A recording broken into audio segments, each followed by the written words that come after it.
Hurricane, a tidal wave. Essence perfect, life looks brilliant. Give me more of this. I'm out of control, about to blow, and I've been caught in the undertow. So toxic, but I can't get enough. You're burying me, burying me. Yeah, you're burying me, burying me. You've got me hypnotized. Push me out of myself. You've got me hypnotized.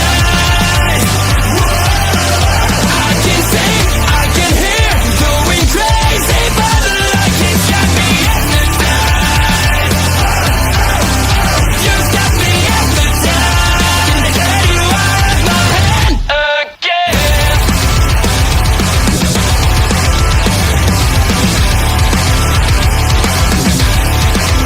Is it wrong? Is it right? It's like I've won my final war without a fight. I'm out of control, about to blow, and I've been caught in the undertow. So toxic, but I can't get enough. You bury me, bury me. I know you bury me, bury me. You've got me hypnotized. Push me out of myself. You've got me hypnotized. I can see, I can hear, going crazy, but the light has got me hypnotized. You've got me hypnotized. Can get you out of my head, get you out of my head again. Hurricane.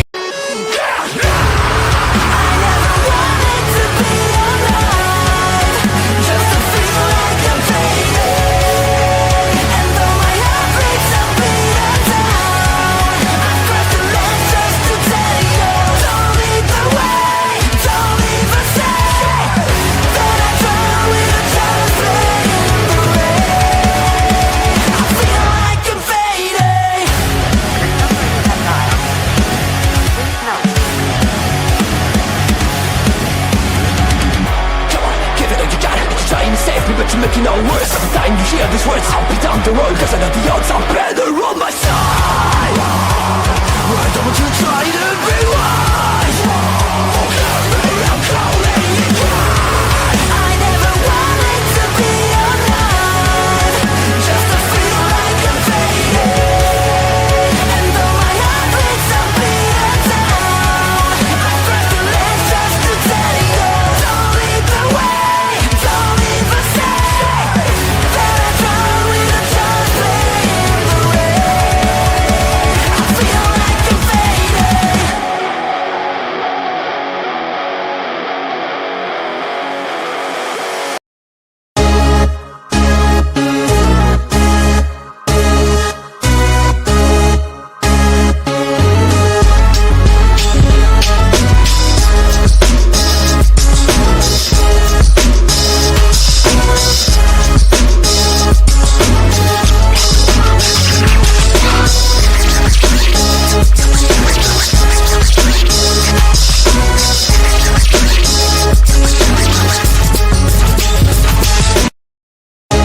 Hello, everybody. Happy Sunday to you, and welcome to Point of View, your favorite Sunday sports stream. And we are your crew for today. I am Bobby Munson, and beside me, it's Mark Talks, and he's got a lot of Reading talk for you today. But we'll get to that very shortly. Mark, how are you doing? I know you're probably still buzzing from last night. Oh, the final boss come through, didn't he? Oh, the people of the internet were going, oh, it's so bizarre. I don't know what he's going to do. Shut up. Enjoy the ride, like he said. Hello, Bobby Stats. Hope you're doing well. How are you doing?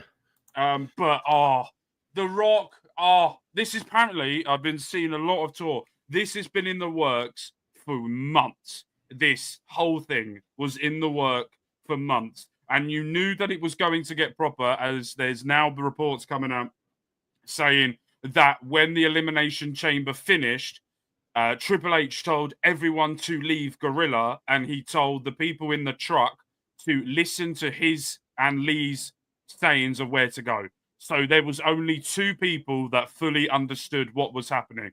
The camera shot, by the way, the camera shot onto John Cena's face as The Rock did this, and then the face of Cena to, oh my God. And do you know what I'm more proud of? My 8-year-old daughter, who I thought would be really upset because we use John Cena saying in this house, never give up, when she's at school and stuff.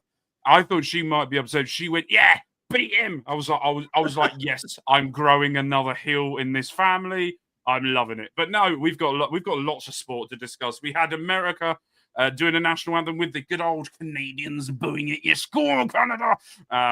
So I'm more in love with Canada than I've ever been in the past few months. We are a very cynical bunch here in Canada, but we do what we want is what it comes down to. Yeah, I still haven't gone back to. I haven't gone to watch it. Obviously, I was out and about yesterday, so I didn't have a chance to watch the Elimination Chamber. I will get around to it today. Definitely have heard about all the buzz as we're saying hello to Basser. Good day, guys. What a delicious ending to the Chamber. PLE, Benny, my 10-year-old, was all about that heel turn also. I just imagine, I know Benny's got reactions like his papa does kind of thing. It's I know the expression on his face when that happened. There was 2 jaws that hit the floor, I swear it. Oh man, and the whole Elimination Chamber itself really has set up for a magnificent WrestleMania. You had so many stories and so many matches. The unsanctioned match was everything it needed to be. You had a certain return because Kevin Owens heard voices in his head and it came true. Then you also had the Women's Elimination Chamber, which Jay Cargill returned back in and absolutely annihilating Naomi. Now there's all theories over the internet that Bianca was the mastermind behind this attack to Jade. What else happened on the show? You had the Men's Elimination Chamber. You had the women's tag match where Trish Stratus and Tiffy teamed up against Nia and Candice. That was brilliant. Great. Trish has not missed a step. That woman could do a weekly program now and still hang with the women's wrestlers today. Again, Canada. It's a Canadian thing. Oh, it's one of those things that I'm just so thankful that I'm alive at this time, that I get to enjoy professional wrestling at this time. And not only that, we've got a lot of stuff to discuss about Reading Football Club as well, because a lot of news has come out over the past week. Yeah, Punk rolling set up. Drew got effed over again. No, he effed himself over, the bloody idiot. But you've got Punk Rollins with Roman Reigns that will be joining that. You have also got Drew v Damian Priest. That looks like that's going to happen. The women's matches look to be set, bar I think we're going to get the women's tag match at WrestleMania. Me and Ed predicted last night as well where we think that's going to go. Absolutely. She could do a full-time program now and easily be in the top with the women's wrestlers today. She's absolutely magnificent. Women's championship. She always needs time off to be one of the judges on Canada's Got Talent. So exactly. And she's a mama as well, and her kids got to see her wrestle for the first time last night as well, which was great. And that's a great thing for her as well. And then you've got the Women's Tag Team Championships, which I've already predicted where I think that's going to go at WrestleMania. I think we're going to be seeing Alexa Bliss teaming up with the Wyatt Six alongside Nikki Cross against Liv and Raquel for those titles. So a lot. It is so. And I think I said this to you before we went on air, and we'll get into the Reading stuff because I know that I've tweeted out and I've gone stuff about Reading. If you're here for Reading, it will be coming. I said this before. Triple H has most probably booked nearly the perfect storyline in WrestleMania ever.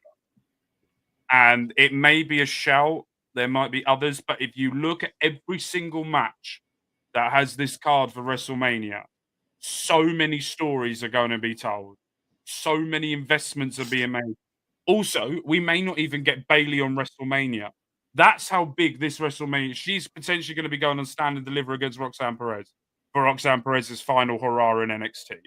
So you've got so much going on in WWE right now. It's great to be alive, and it's great to be watching the product, I have to say. Well, it's glad that everybody's been enjoying it. And again, yeah, big things going into WrestleMania. Look forward to seeing how that all pans out. And yeah, I mean, again, when you've got story build going into it, you've got things that have been happening with longevity, you're going to have more excitement. And that's what it's about. You should be excited going into the show of shows. And that's exactly what they've done here. Can't wait to go check it out. But again, if anybody wants to find out more in depth about what happened last night on Elimination Chamber, go back and check out Mark and Ed killing it on the post show last night. Fantastic. Available now on our YouTube channel. And as always, make sure to subscribe to our YouTube channel as well, too. But yes, Mark, it's footy. It's a footy heavy episode because it's the two of us. So we don't have the other two holding us back. yeah, well, I mean, it's tough when you got guys who don't watch it as much or whatever. It's kind of tough to take all the airtime when it comes to the football, if it's not their type of football, American football. But yes, in this footy heavy episode, there's a lot to talk about with Reading FC, and I think there's probably people waiting to hear about it. So the floor is yours, mate. I want to hear all about it as well, too. What the F is going on with Reading FC right now? Good news. We could potentially have a new owner. And very good news, it's potentially happening very, very soon. Now, I'm going to draw you back to recently. I can't remember the date. I'm going to go and look it up just quickly to see the date of it. We just come off last night of a 2-1 victory away from home against Wigan Athletic. Not only that, during the time, we also played Birmingham City, who are top of the league, spent £30 million worth of players this season against us, who haven't spent a penny on anyone or anything or anyone that makes me happy, because we haven't been able to do so because of the owner, where we're at. But there's good news that are potentially coming our way, because after the Birmingham City game, we got a club statement from Reading Football Club. I'm going to show the statement here if you haven't seen it already. I'm just trying to get it up while we do that. But if my computer decides that it wants to actually load stuff, it'd be marvelous. But no, after the Birmingham City, after drawing against them 0-0, and the euphoria of saving a shot off the line, we then 6 days ago, we got this statement. Let me just go over here. Present. Screen. Window. This. See? I'm a technology wizard. So here is the statement. I'm going to try and zoom in so people at home will be able to see that as well. So here is the statement in full. Reading FC can confirm that it's committed to a letter of intent with a potential purchaser of the club. The parties will now a period of exclusivity to complete the final due diligence and legally complete the transaction. Whilst this is the most important part of this. While the timelines cannot be guaranteed, the structured deal should allow for the quick completion, which would be benefit all in concern. So there has been reports coming out that after this, it was said that it could be done by the end of April, because it has to take time. By the end of April. While we understand the supporters want to know the purchase identity and confidentiality is preferred to complete at the earliest opportunity. Funny fact, about 7 hours after this was done, we knew the identity. The club can confirm that they agreed the sale of Mr. Da Young. Also, the most important part, Reading Football Club Limited, which is the whole football club, men's, women's, youth academy, all of them, all agreed in this deal, as well as the stadium and the training facility.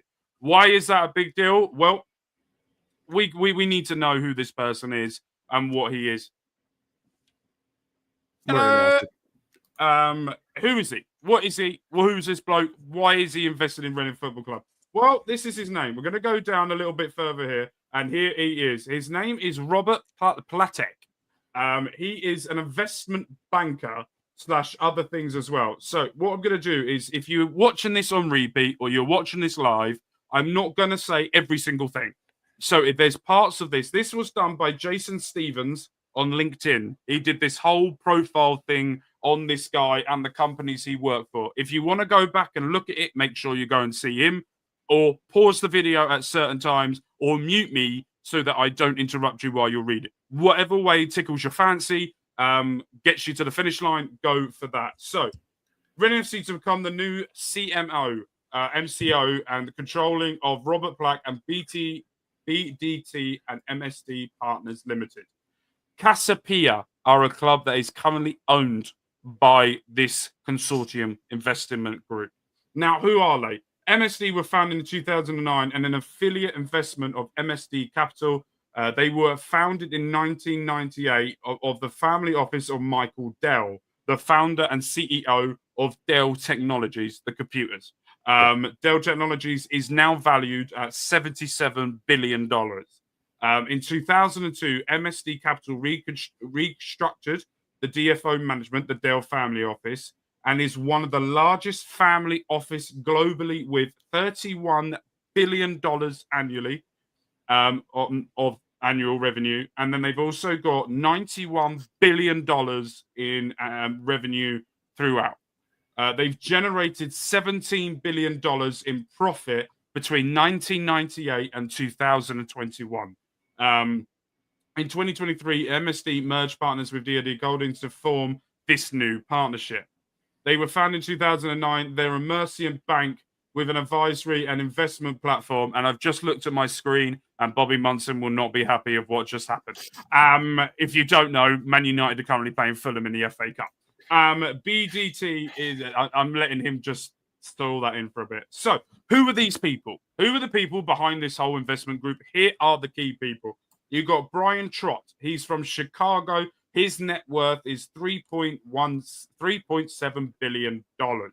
He is a former vice chair at Goldman Sachs and investment banking. Robert Plack is an American Polish descent. He was New York.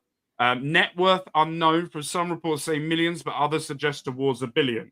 Joined MSD in 2002 as a co-manager. Now, this is when there was a report coming out recently that there's a conflict of interest with him, because what they do is, okay, if you're a football club during the COVID and any era, you go to the bank or the Bank of England to try and get loans towards your football club to invest back into it or to pay people.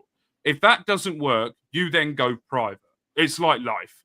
If you go to your bank, it doesn't work, you go and find a loan person, right? And that's exactly what these people do. There are football clubs which they've loaned to, and they will get structures. Now, there's going to be some shocking names in here, and I can see Bobby already reading one of the names. But one of the names is Southampton Football Club. Now, Southampton took a $78.8 million loan, which is due for repayment this year.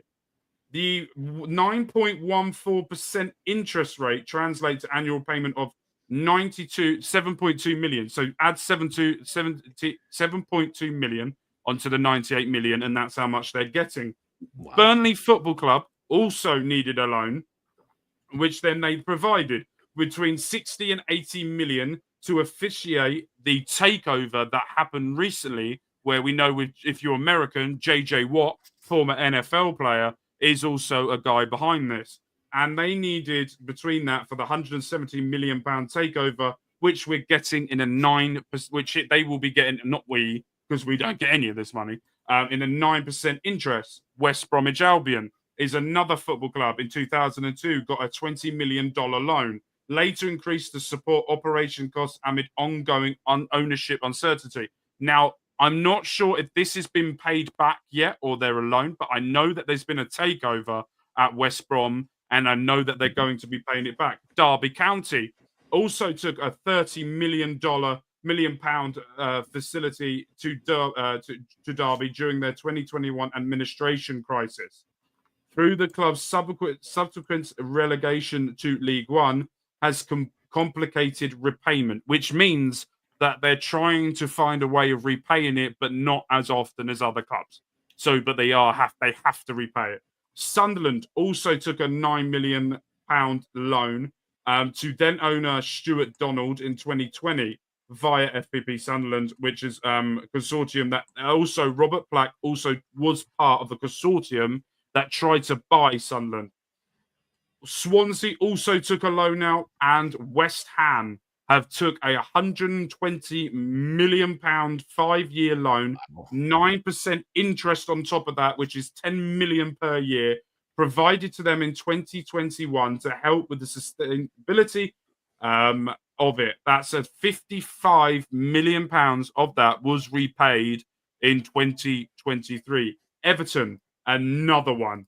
MSP Sports Capital provided a £158 million loan for the club's new stadium. However, part of the Franklin Group, who had just taken over Everton, who then sacked Sean Dyche, put in David Moyes, and now are closer to European football in points-wise than they are the relegation. Mental, by the way. They've repaid that loan straight back to this group. So there is also apparently this conflict of interest that was brought up. There isn't, because at the same time, there is nowhere for it. Now, Robert Black has had a bit of a up and down investment in football clubs. His first investment didn't really go very well. In 2020, he acquired top tier club. I am not even going to even try and pronounce that. Not even going to try. Might have to twist your tongue a little bit to get that one out properly. Yeah, them.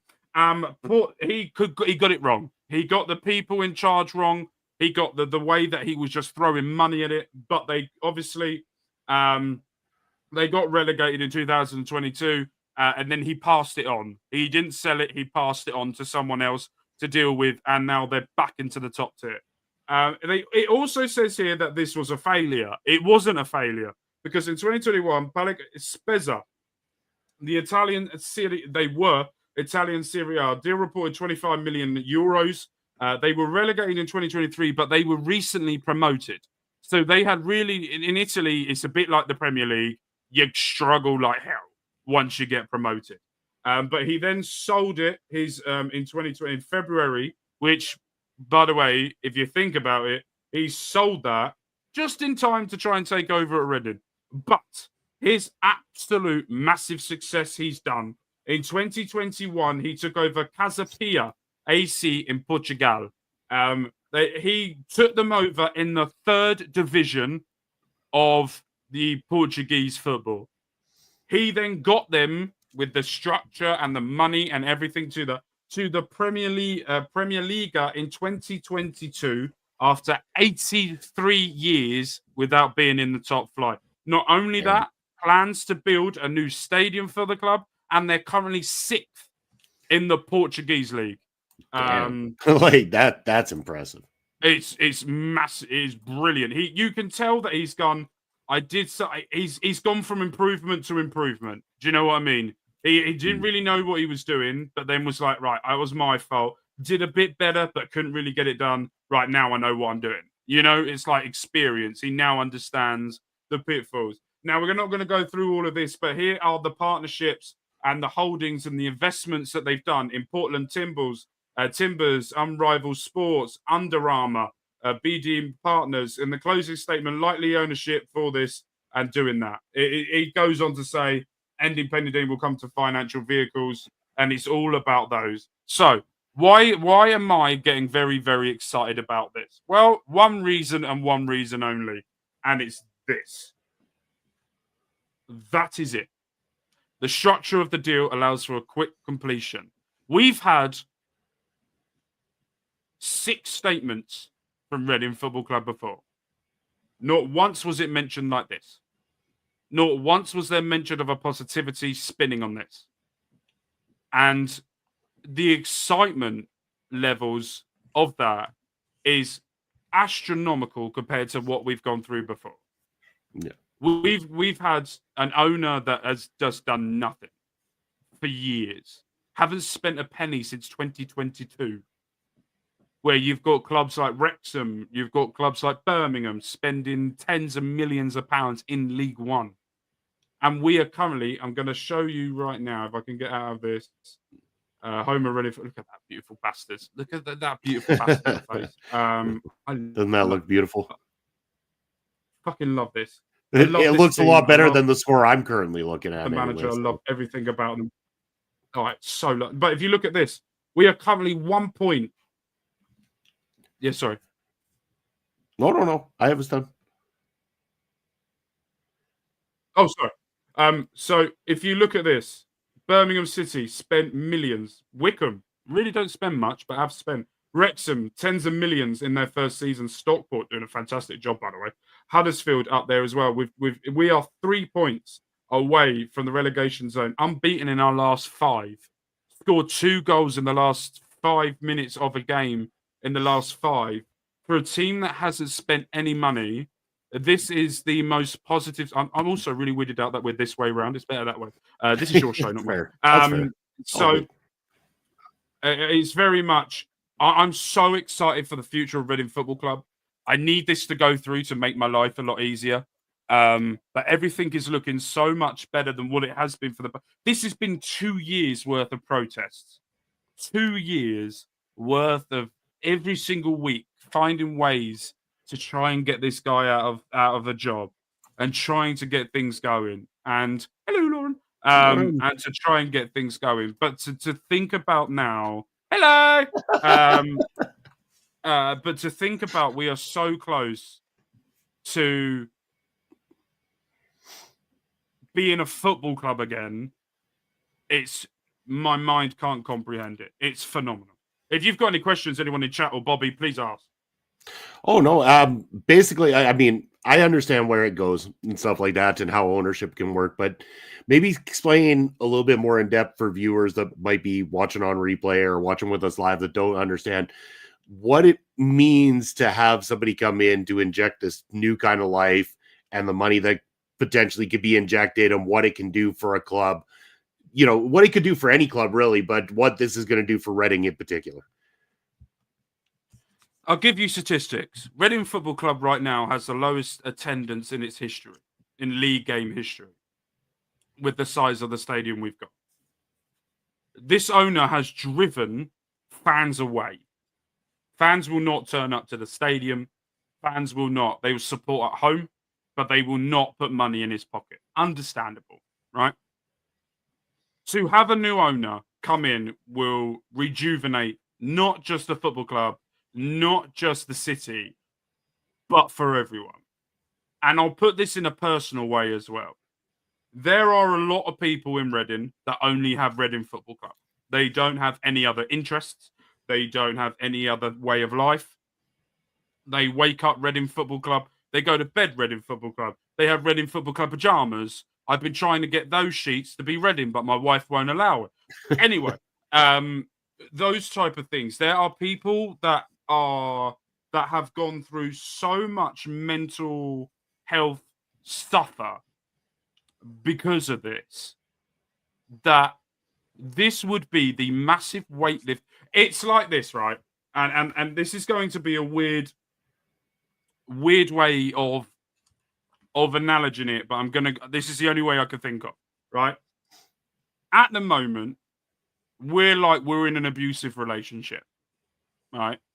So this is what it feels like, okay? You've got someone who's controlling you, someone who doesn't give a shit about you, someone that will rip you apart, right? Exactly what you get in a controlling relationship. I was going to say, just like we have at Manchester United with the Glazier family. Exactly like that. It's with a difference, but it is a bit like that. It's like the only difference is they sold only just enough to make the fall guy be somebody else. Absolutely. They were clever in the way they actually sold. And now if this guy comes in, it's like meeting a new girlfriend, boyfriend, whoever, meeting a new someone, and you don't understand what love feels like, right? You're skeptical. This is what it feels like right now. We're skeptical. We don't know whether this is the real thing. We don't want our heart broken again.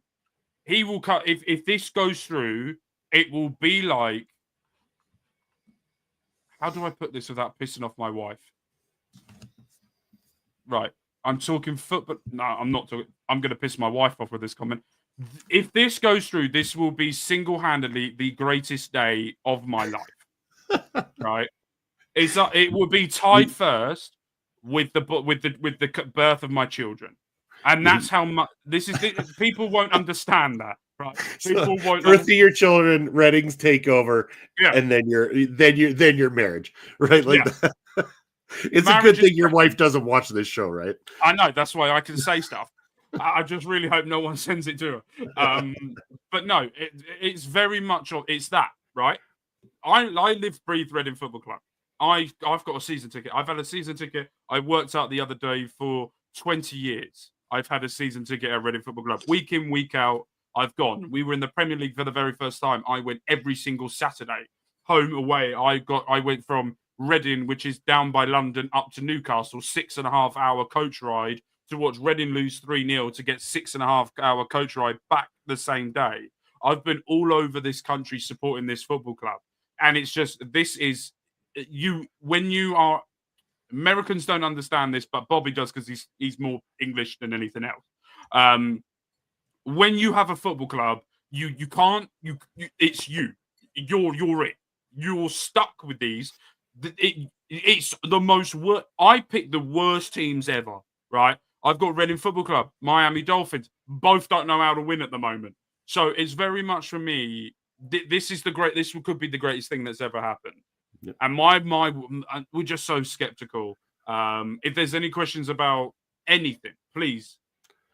That's the only analogy way I can think of putting it. And I also get it too, because one thing you don't really know as well about Canada in particular, like, so for example, say our Canadian Football League, when it comes to Saskatchewan's team, Saskatchewan Roughriders, they are the most well-renowned or known team in that league, to the point where they've kind of got a bit of a more global reach and everything like that, because our fans are so passionate. Because compared to the other provinces here in Canada, Saskatchewan has F all for teams, for anything. Like, we have semi-pro hockey teams, semi-pro baseball teams, nothing really glamorous, but we have that as a province. We have that one team that is in the professional football league for Canada, and we come out every single time, whether it be, in fact, they've said it before, that there is more Saskatchewan fans at games in Calgary and Edmonton, one province over, when the Riders are in town, than there are for the other team,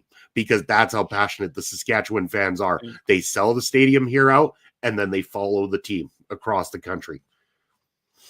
We're not late. You're late.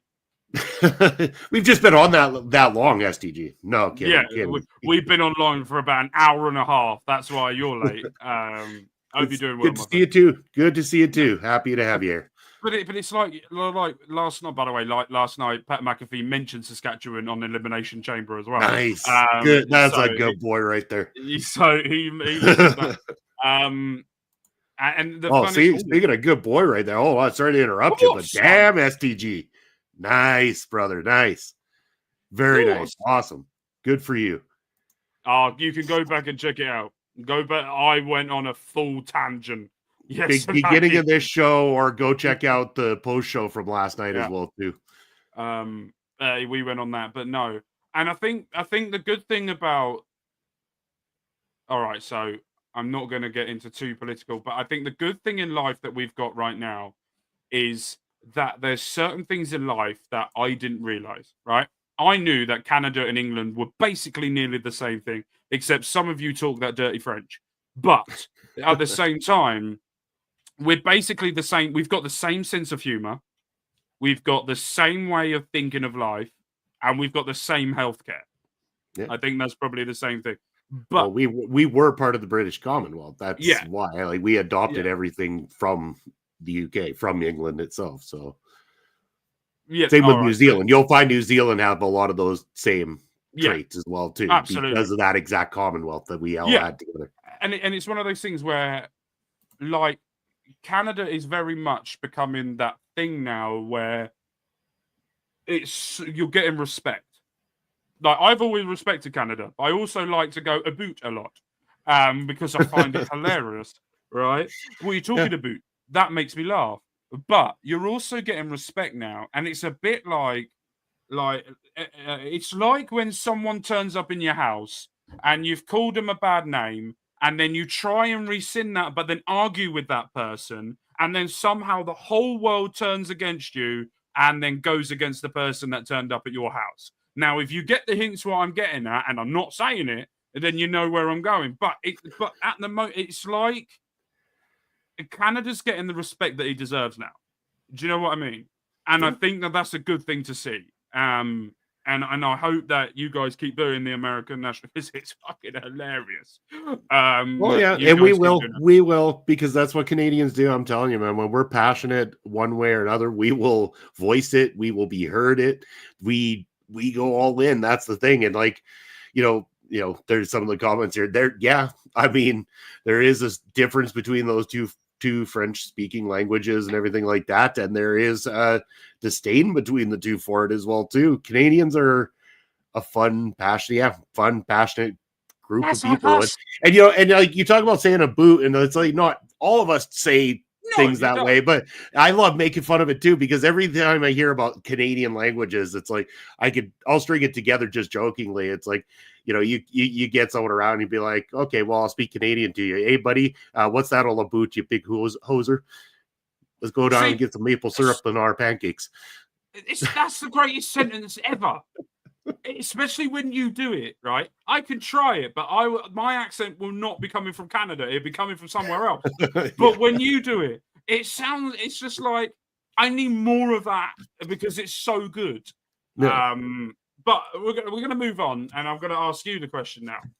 Sure. I'm gonna ask you a question. Manchester United. Oh God. So there is a lot of layoffs. Oh yeah. There is a lot of stuff happening behind the scenes of this football club. I A lot don't of know if people you losing know. their jobs. Yeah. So I want you to explain, if you can, as much as you can, and if you need help, I'll Google it while you do it. I want you to explain to everyone exactly what's happening not Reading, because we've done that, at Manchester United, and at the end, I want you to give your resolution of what you want to see happen. Fair.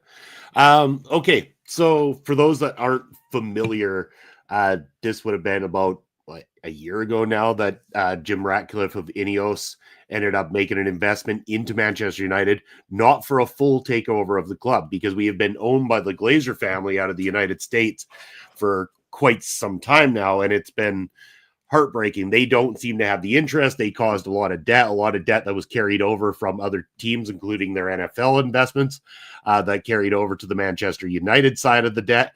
Time and time again, even while the Glazers were in power, people were protesting. They wanted them out.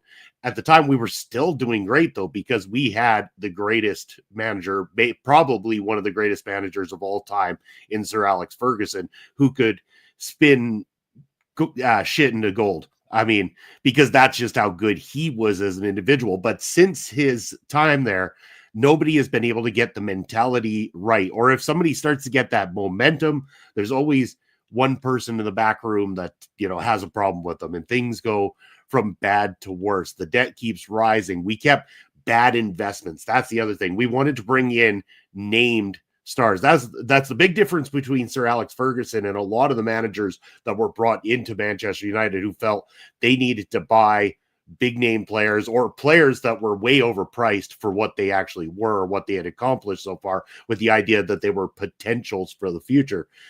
You don't go blowing that kind of money on potentials for the future. That is the stupid way. And they did a lot of it was like last minute, oh shit, we need somebody for that position, so we'll take what we can get kind of situation at Manchester United for years. The debt has been racking up time and time again. Jim Ratcliffe comes in, and there's a lot of feeling of, oh, good, we've got new ownership. Maybe this will turn things around. However, those sneaky bastards, the Glazers, made it so that the sale wasn't a full sale. And now it just looks like Jim Ratcliffe is the Scrooge, or the big mastermind heel of this whole thing, when the debt was started by the Glazer family to begin with. Ratcliffe is trying to get things under control, so to speak. So he ends up looking like this massive Scrooge. He's laying off people in the back room. He's getting rid of jobs. He got rid of Sir Alex Ferguson's contract as an ambassador at the club, which caused a lot of heat. At the same time, I look at it business-wise, and I'm like, I don't know that he's wrong to be doing what he's doing, because you can't just release a player from its contract and have it not cost the club money, but you can release employees from the back room to free up some of this money, because we're so close to that financial problem where it's going to cost us points. It's going to cost us money. It's going to be all this kind of stuff. And right now, Ratcliffe, he's the fall man, really. He's taken all the heat for all of this at this time. The managers can't get this mentality right, and I'm not blaming Amarim at all. Amarim has a style, and he's sticking to it, and he's not been he hasn't been afraid once to stand up and say what he believes, even if he disagrees with a legend like Neville, like, you know, or I think it was Neville that he had the problem with recently. No, not Neville. Sorry. No, it was Roy Keane. Never mind. That's even worse. Stepping up to Roy Keane and telling him that you think he's wrong. But in terms of the assessment of Bruno Fernandes, that was Roy Keane had some very opinionated problems with the way Fernandes is playing right now. It lost its shit. Just slightly, right? Yeah, but Amarim turned around and said, I see things differently. And he goes, I respect him, but I don't agree with him. And he just, I mean, that's the thing I like about this guy. He's 39 years old, and he isn't taking any shit from anybody right now. This is the style of football we're going to play. This is this. He isn't getting it right yet because there's a mentality at the club. And I think that it's this overlooming mentality of every single individual there wants to be that Manchester United hero, the one that brings them back to the glory days, the one that brings them back to the top of the Premier League. And right now, mentally, they're playing as individuals almost every single time. And there's this heaping just pressure on these young players and stuff like that. I mean, we got to look at the average ages there of 19s, 20s, 21s. We got a lot of young players, and there's all this pressure because of this massive club that they are performing for. And it's that need to produce kind of situation, need to turn it around. And somebody has to fix that general mentality of you need to get working as a unit. The only way you're going to save Manchester United is when a team forms together and works together to save Manchester United, not an individual. There will not be one individual at Manchester United that turns this club around. It is going to be a team mentality before this thing turns around. Is Amarim the right guy? I hope so. There's a lot I like about him as a manager, and I'm so sick and tired of switching managers at this point. I'm tired of it. I'm tired of this guy's going to change it because he does a different style. This guy's going to change it because he has a different style. No, stick to a manager. Let him work his style. The other problem is Amarim's working with players that don't fit his style right now, and he's sticking to that system. It's basically a learn my system or get the hell out kind of situation at Manchester United right now. And quite frankly, I'm not that worried about it. If it means some of these players have to get out because we're going to bring in players that fit this system and make it work, then I will stand behind the manager. Just like I've stood behind this team through all of its worst, and I will continue to stand by them through all their worst. Yes, I get frustrated. Yes, I get passionate. That's what it is. It's passion because I have a team. And despite the fact that I started watching them when they were unstoppable, they were winning everything at the time, I am one of those people that haven't bailed on them either. I stick by them every single time, despite the fact that we are fighting to stay out of relegation. Like it is not impossible at this point in time. And I say that because look at this midweek game that we had. We went down to 10 men. A stupid challenge from Patrick Dorgu. Got himself sent off. We were hurting. We went down fast in that game. We bounced back, but we need to stop bouncing back. We need to no longer bounce back. We were playing Ipswich. Like, come on, this is Ipswich. Yes, we beat them with 10 men, but we should have had so far ahead at the point where Dorgu went off that it didn't even matter at that point, because that's what Manchester United should do to a team like that. It's not a good fight for us. It is a mentality switch that needs to happen.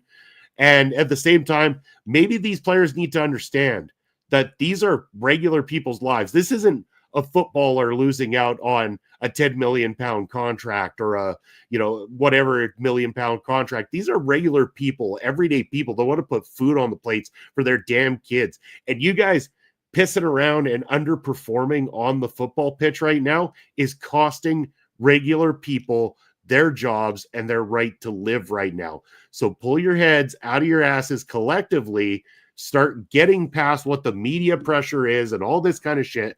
Listen to your manager, go back to the basics of learning how to control a ball, hold a ball, and not get bullied off a ball right away.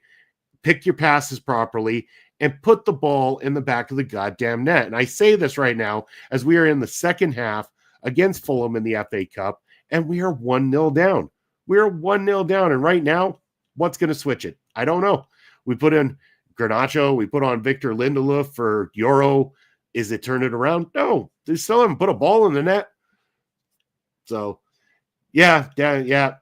Tony Khan's killing us right now. Yeah, he's gonna be able to gloat about beating Manchester United by the end of this FA Cup. Hopefully not. I'm still sticking with it. It's only one, but I don't know, man. I don't know. It's frustrating as a fan. Trust me.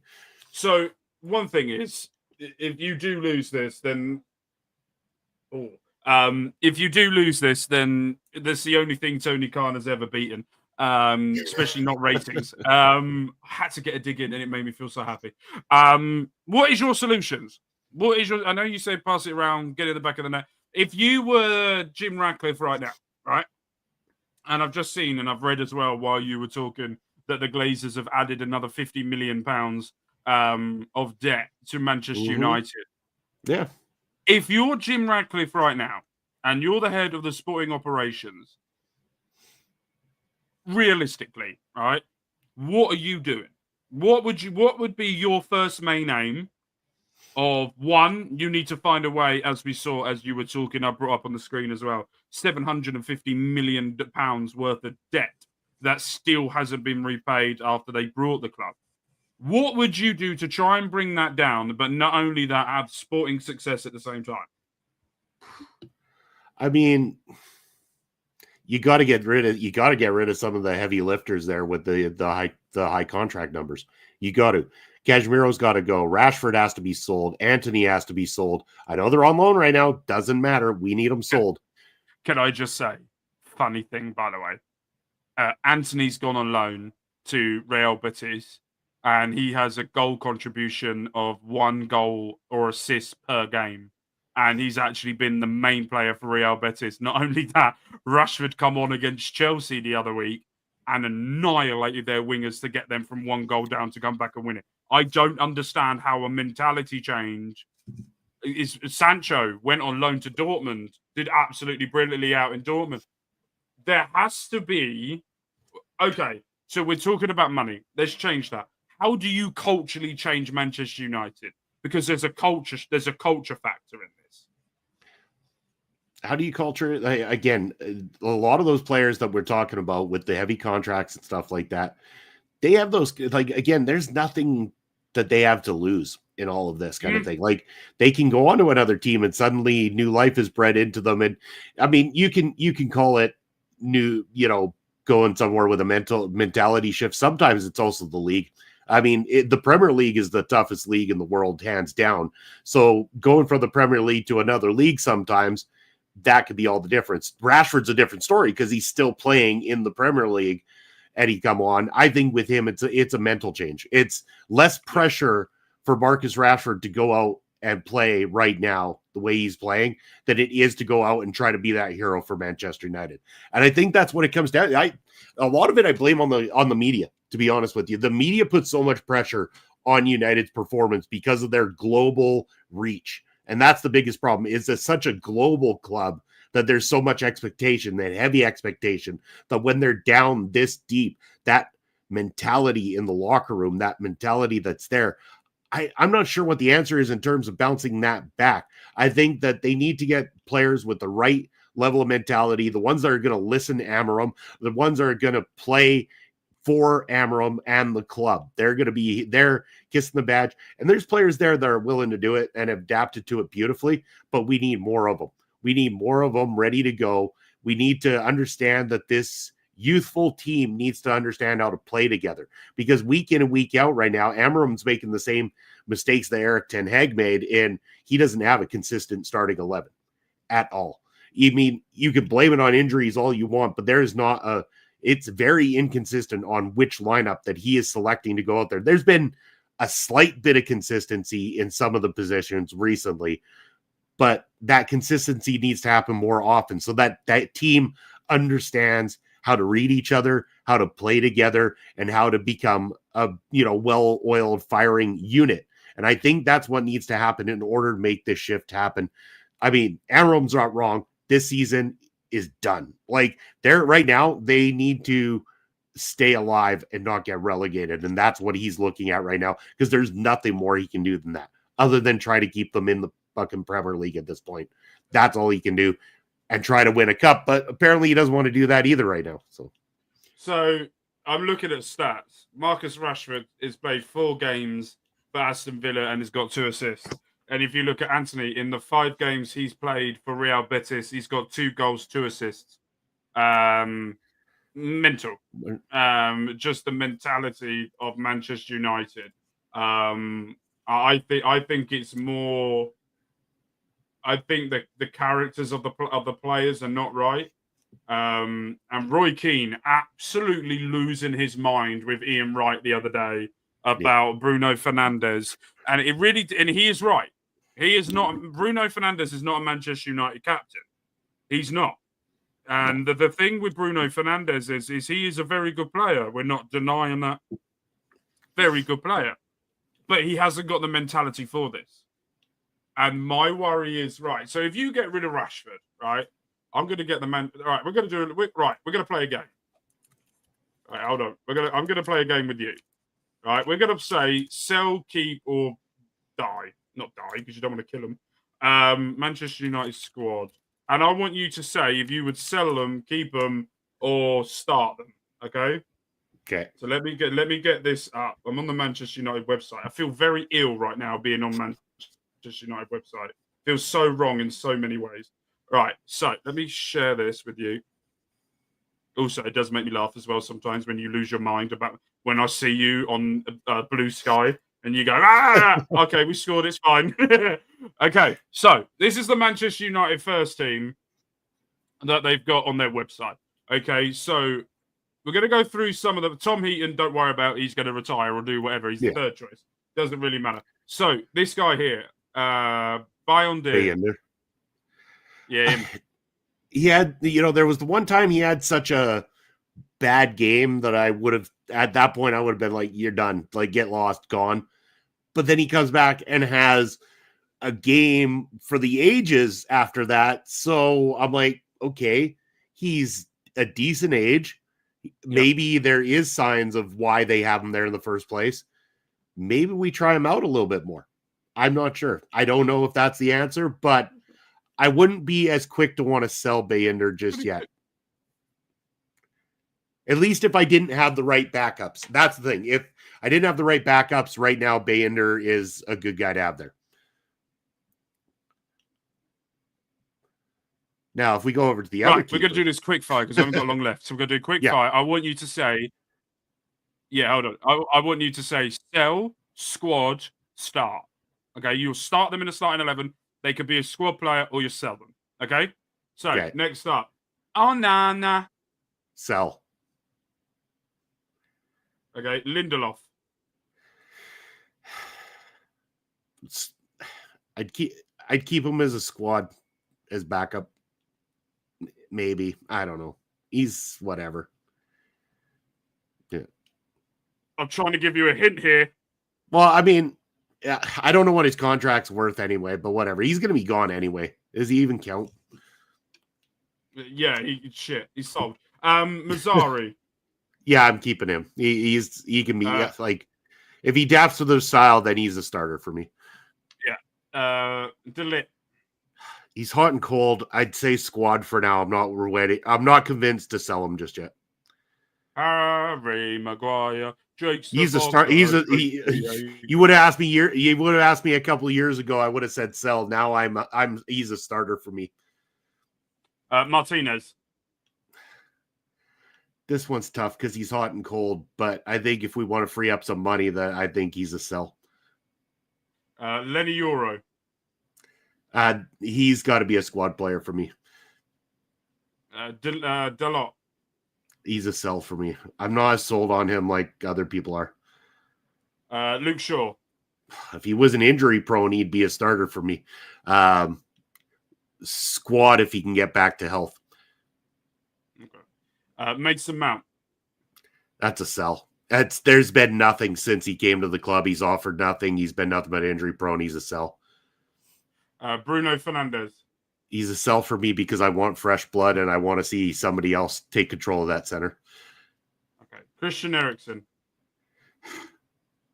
See, I like Eriksen. To me, he's got to go because it's up there. It's time, it's age. So it's a sell, but I got to say it's a sell with a little bit of regret because I think for us not paying for him, I respect the hell out of what Eriksen did for us.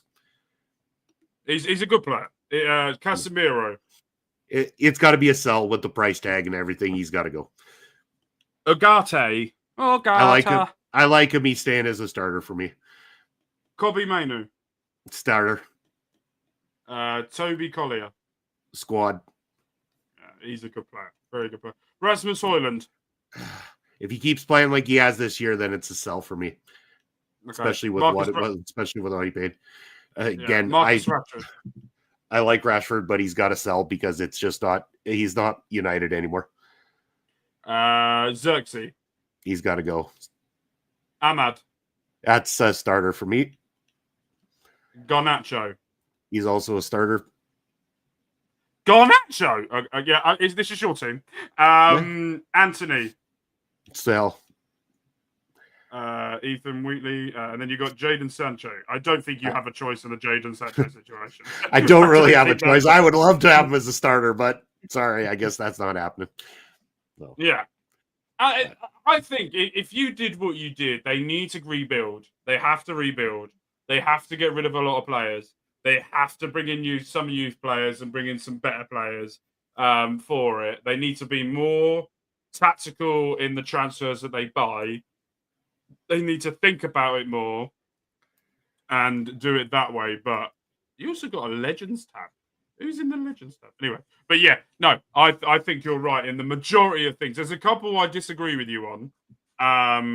Rashford I wouldn't sell. I would keep and I would play him on the wing or play him up top. That would be me. Martinez needs to go. Lindelof needs to go like now. Luke Shaw needs to be sold to an NHS medical facility for testing on how this man gets injured every 5 minutes. Mason Mount, I would keep. I would keep Mason Mount. I think he's a very, very good player, but there's something wrong with him at the moment. And he's also a Ruben Almiron guy. He can play under Almiron's style, and he was until, again, something's wrong with Manchester United with your injuries that needs to be looked at. Casemiro needs to be gone. Ugarte stay. Kobe Mainu needs to stay. Rasmus Højlund. Rasmus Højlund and Xerxes. I like him, and when he was scoring last year, he was fantastic. But Ahmad, I would give a lifetime contract and whatever he wants. And Garnacho, I would sell. I would sell Garnacho. I don't like him. I don't get the hype. I've never got the hype.